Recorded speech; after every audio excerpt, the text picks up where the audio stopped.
On today's journey, we're going to be going from Dubuque, Iowa, to a place called Shipshewana, Indiana.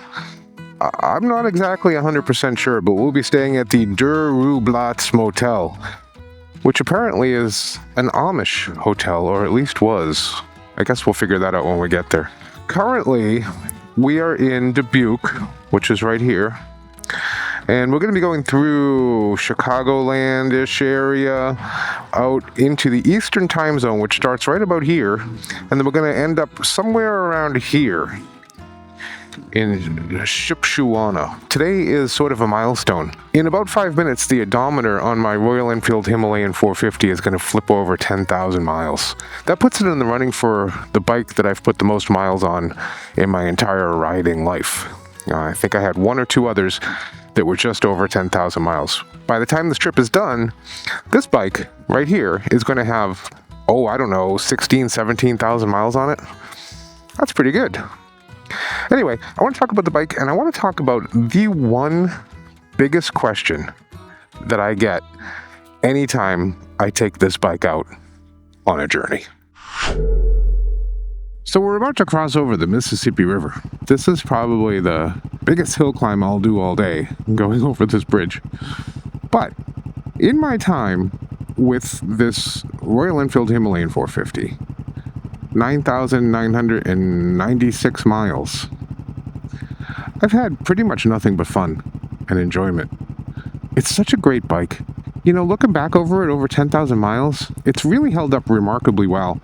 I've put a lot of highway miles on this bike. I've stressed the engine to its limits, especially on this trip, carrying this much stuff. And it just keeps coming back for more. It hasn't burned a drop of oil. It's never once just stalled out or anything like that. It's just a well-built, very capable, characterful, soulful, enjoyable motorcycle to ride. I happen to love it. Welcome to the mighty Mississippi.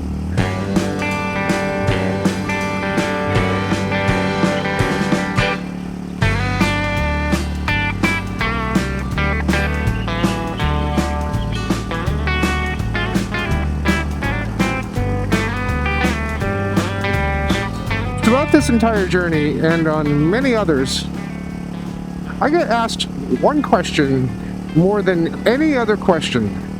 More than any other questions combined. It's the one question that I get from other motorcyclists, from people coming out of convenience stores or at the gas station or even at stoplights. People will ask me about this thing about my bike. Welcome to Illinois. And I'll get to that in a minute, because I gotta build suspense. That's what you do. If you know what the one thing is, leave a note in the comments now. That's another thing that I'm supposed to do on the YouTube. Anyway, more about today. We're heading east on Route 20 still. And at some point, I'm going to have to make a decision. Do I stick to my plan, stay on Route 20, and ride through pretty much the heart of Chicago, I think? Or do I say, you know what? Give yourself some grace. Avoid going through a major city and just kind of go around it. At this point, I'm not really sure what to do. I'm not quite there yet in my brain. But I'll get there, and we'll go on this little journey together.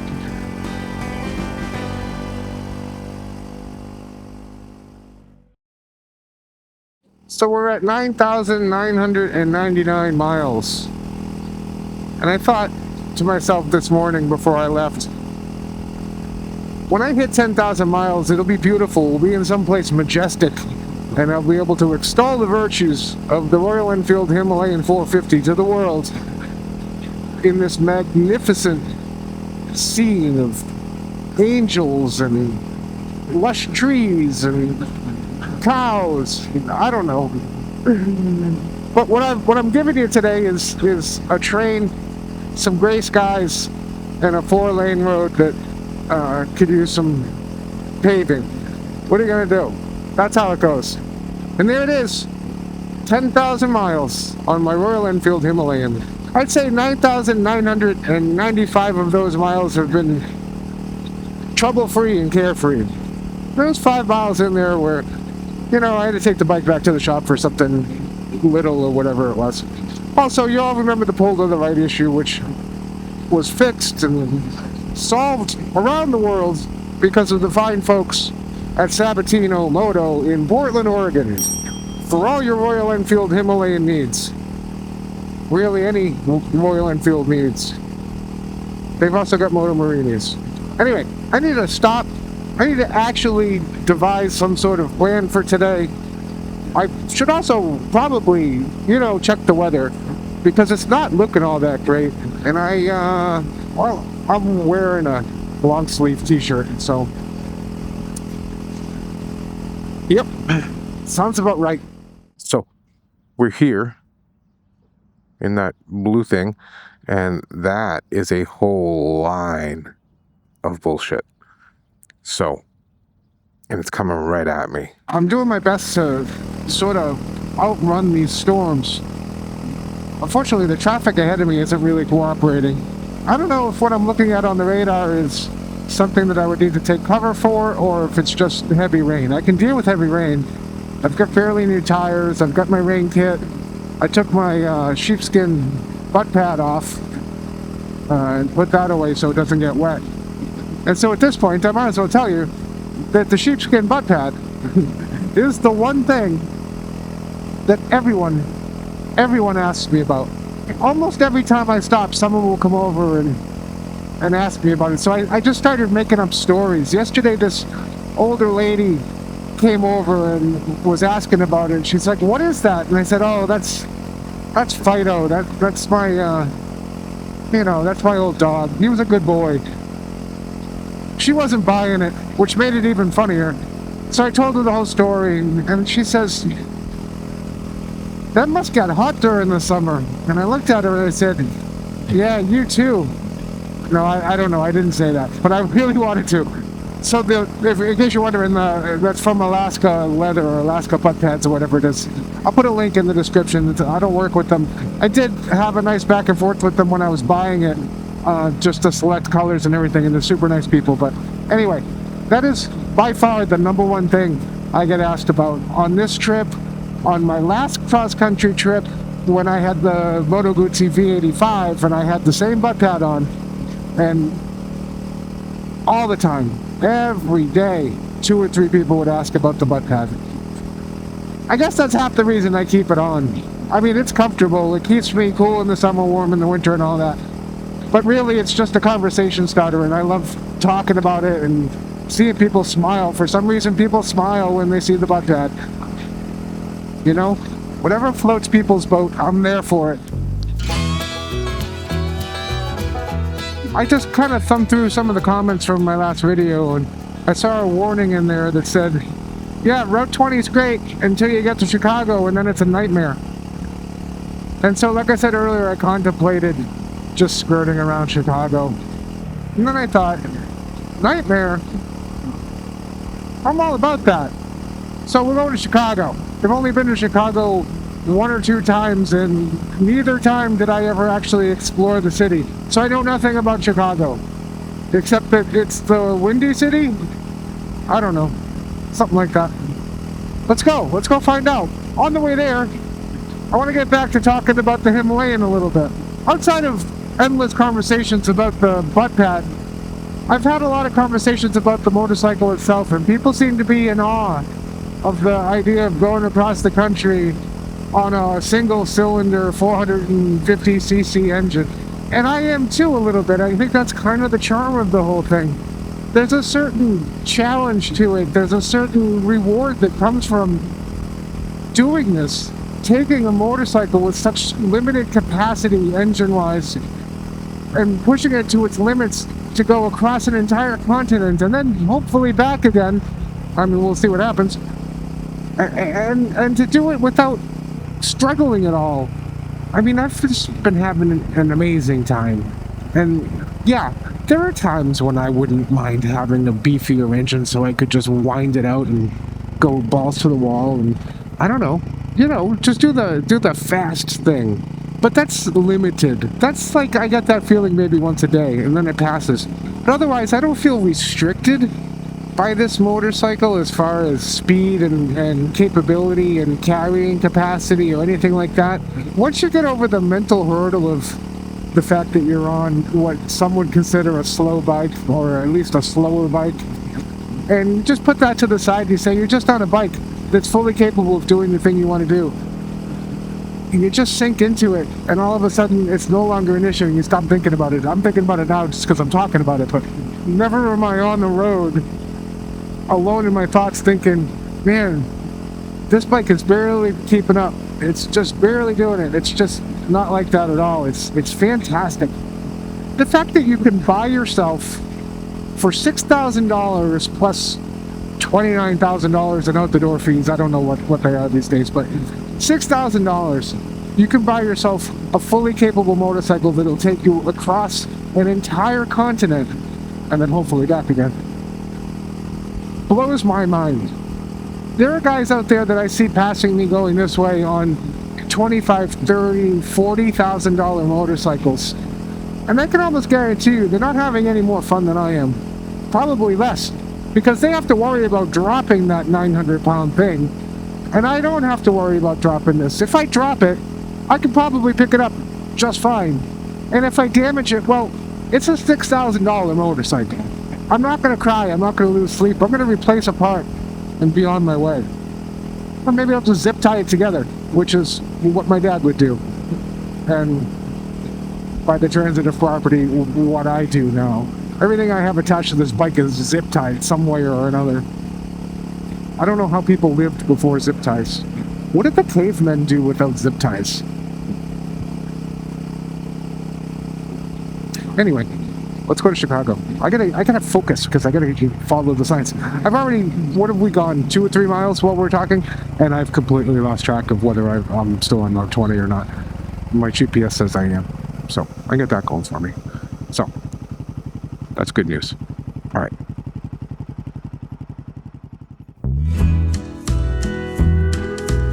It could be said that we're on the outskirts of Chicago at this point. That's where we are if you look on the map. I don't know what any of that means, but we are apparently not in Yellowstone National Park anymore, I can tell you that. I lost sight of the Route 20 signs about 10 minutes ago, but I think I see one up ahead. I do. So we're still on track to stay on Route 20. I will say, if I had to do this all over again, I might not be so strict on the staying on Route 20 thing.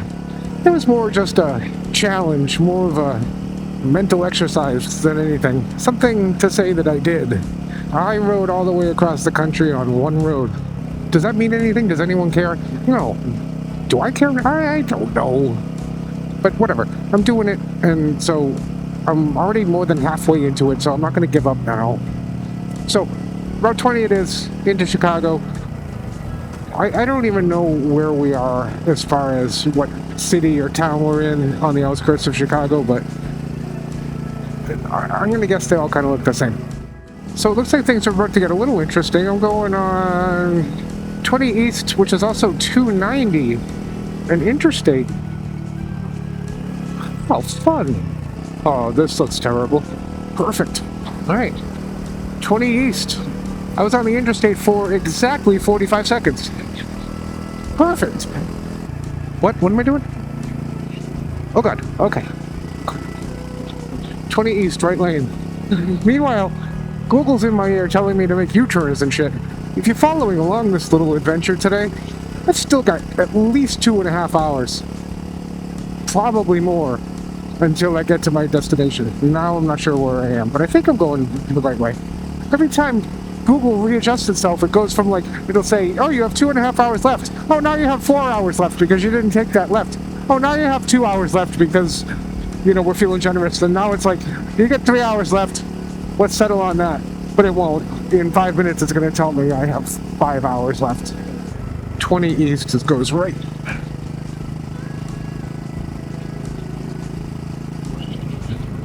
Well, that's not confusing at all.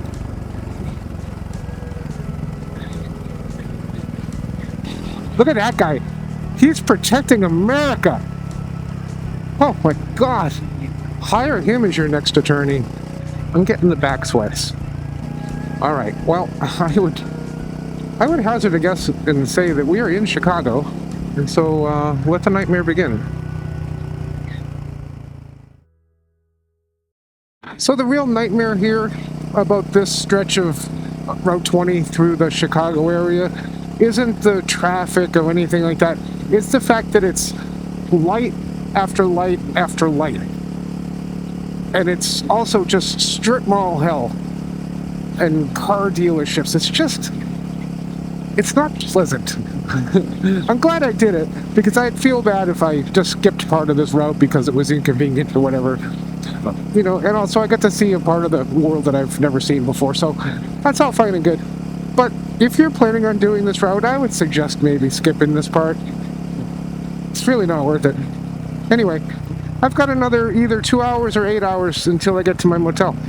Getting back to the Himalayan for a minute, I've been averaging on this trip, I've done 2,500 miles almost exactly, and I've averaged 60.6 miles per gallon.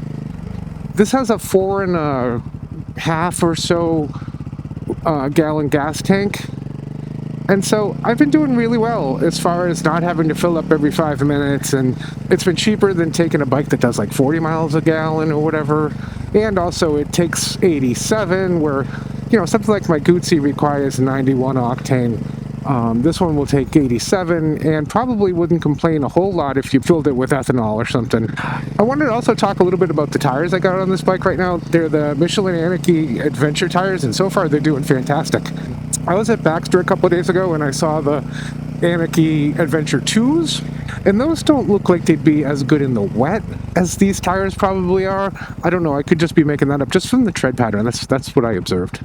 The other thing I'll say about the Himalayan is it comes with a center stand, so doing your chain maintenance in the morning is really easy. You just throw it on the center stand, clean your chain, lube it, and you're done. Every once in a while, check the tension, make sure that the tension is correct, and if it's not, it's pretty easy to adjust. I think it took me 10 minutes, and that's because I had never done it in the field before. I always just do it at home, and so doing it in the field required using the little Royal Enfield toolkit, so I just had to get used to it, but it was fine. It took 10 minutes. I'll probably do it in 5 the next time, and that's it. And I've actually kind of come to enjoy the chain maintenance. It's like a little ritual, which I thought it would be really irritating, but it's actually kind of cool. Anyway, I want to send out a special thank you once again to Sabatino Moto in Portland, Oregon, for prepping this bike for me for this trip. Well, for selling it to me in the first place, and then prepping it for me, and just kind of being there if anything goes wrong. Same with Royal Enfield North America. I really appreciate both of their support. It's meant a lot, and it's given me a lot of confidence to not really have to worry about too much going wrong on this trip. Anyway, can't wait to go back and look and see what this video was actually about. I'm going to call it Something Almost Happened But Nothing Really Happened, and then I went to the city and it was fine. That's a long title, but that's probably what this video will be called. I'll catch you on the next one, where I'm heading to Ohio to visit with a friend of mine, which should be fun. He just bought a brand new motorcycle, and I can't wait to see it. Oh, another light. Well, I've only got 2 hours or 26 hours left to get to my motel, depending on how this thing calculates it. Here's a playlist over here of this trip so far, and here's a random video that Google thinks you'll like. And here's the subscribe button if you're not subscribed. Bye!